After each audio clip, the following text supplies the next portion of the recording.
All right, I usually don't like fully open the wine on camera because it's kind of wanky and it just wastes time. But we have in this case there's a reason, because if we do this right, there's like a super cool trick with this stuff, right? This stuff, which with the Riojanos, they put some of the old school guys put it in their on top of their thing. Now, if you twist it, if you do that little thing, if you kind of let it loose and you twist at the bottom, then it like tightens up on there, right? You tuck that underneath there, and you can keep the netting on, right? How cool is that? Do you care? I thought it was cool. Patrick hates me. What is the netting even for? Well, that's up for discussion. The netting. And, oh, thanks. I'm going to get friggin' YouTube replied on this. Thanks, you. The netting, some people say it was because there was, at one point in time, the Gran Reserva wines were very popular, and there was counterfeiting issues.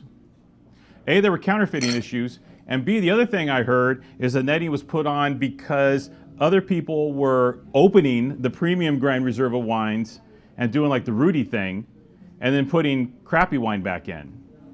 I heard a couple different things in Spain. Now, whether those are true or not, I have no clue. But for the last decades, 100 years, whatever, it's just been because it looks cool. So there you go. Mostly because it looks cool, but it was rooted in history at some point why the netting was on there. Either counterfeiting or cheating or, what horrible people do. All right, Faustino. Dude, celebrating 60 years. It's been 60 years since their iconic 64 Gran Reserva, which 64 is one of the greatest vintages ever in the history of Rioja. 2014, I'm not gonna lie to you. It's not the greatest vintage ever in the history of Rioja, but it's a good vintage. And it's a vintage where if you have the scale of Faustino,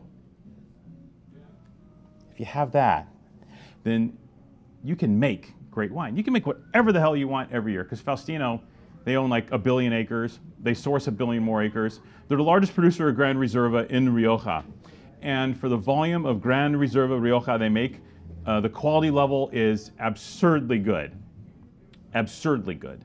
And today we have the brand new, I love Rioja so much I can marry it, the brand new 2014 Bodegas Faustino Gran Reserva Faustino 1. With the classic Rembrandt label on there. Everything about the same. The frosted bottle. The frosted bottle was there to protect the wine from light and from other, baddies that could get in there and potentially damage the wine. So it's a very expensive bottle to make. This is fancy. Actually, and right now, the first batch we got came in wood boxes, which is fancy too. Like everything about this wine's fancy, except the price. So, the thing with Faustino Gran Reserva is the classic lines of this wine. This is technically usually like an 85% Tempranillo wine with a little bit of Masuelo and Graciano. I don't think there's any Garnacha in this wine because the Faustino family, if you've been following Rioja, a lot of times folks will put Garnacha into a cuvee that is going to be more accessible earlier, and then they'll use Masuelo and or Graciano in the cuvees from a blending component for the wines that are going to age longer, right? And the Faustinos, it's all about age. It's all about getting this wine to a beautiful place and keeping it there forever. That 64, still delightful. 68, amazing. 70, somebody's birth year here. Pretty damn good, right? So it's all about creating the experience, putting a wine in the bottle that you can drink now and reflect on for decades later, but still have the same smooth, beautiful, pleasant experience. And the one thing with the 2014, which by the way, we've been selling tons of this wine since the, probably for the last 20 years. Faustino's always been out near the top, starting with our great 2001 Gran Reserva. And what we've noticed with these wines is they're almost freshening up a little bit, where the 2001 had this more mature vibe to it, which we absolutely adored.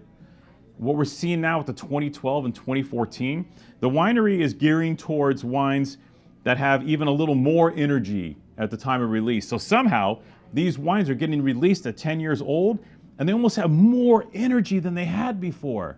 It's amazing. Like, blows my mind. Color's great. Look at that color. Beautiful color.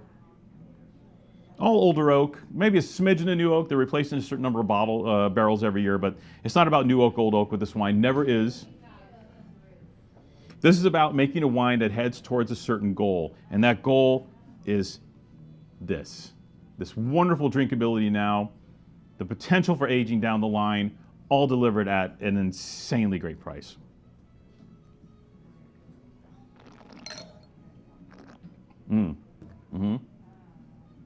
Okay, here's the deal. Well, that's yummy. The blue fruit, that blue black fruit character is more prominent in the 2014. So for those of you that think Rioja might taste a little old or whatever, this is the Faustino for you, because this wine tastes super bright, super fresh, super immediate, crunchy almost. The kids say crunchy. Actually, they're not kids anymore because they've been saying crunchy for 10 years now, right? So I'm getting in trouble. It's not hipster. It's not, okay. It's not. Okay, crunchy, it's old people. Mainstream, crunchy's mainstream. This is crunchy, mainstream tasting note.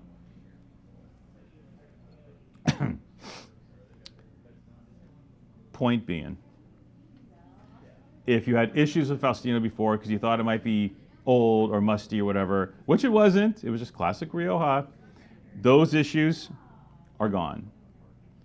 What's here now is classic Rioja, but with even greater vibrancy. The 2014 is a joy to drink.